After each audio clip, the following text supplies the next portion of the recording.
When I first came in contact with the work of James Jordan and Through New Eyes, what really struck me about his work was the way that he overcame many of the dichotomies that shape contemporary theology.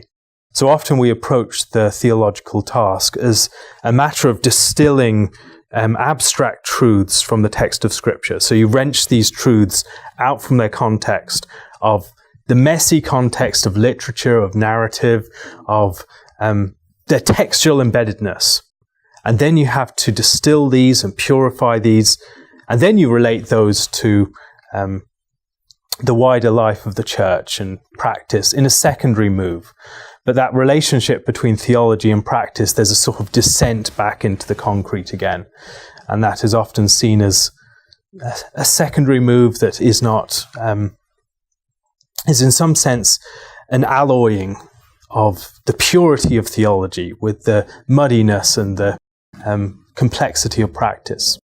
But yet, reading James Jordan's work, what struck me was the way that there was no separation between the literary studies of the text and the theology that he was developing from it. There was no sense of the tension between abstract and concrete that had really driven my theology to that point. There was also this connection between the Bible and liturgy, between theory and practice. And the text as it appears within the theology of James Jordan is a text that's all about concrete, living, lively things. It's about trees and rocks. It's about mountains. It's about rivers. It's about particular persons, events in history.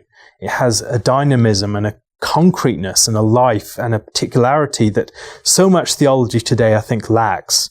Now, when I first encountered that, it was strange to me, and it was very difficult to relate to that.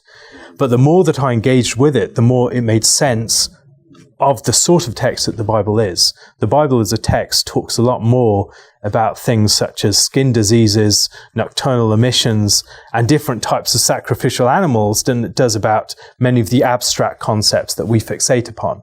That doesn't mean that we can't think about deep theological concepts, but these arise out of and within a narrative that's deeply concrete, deeply engaged with the stuff of this world.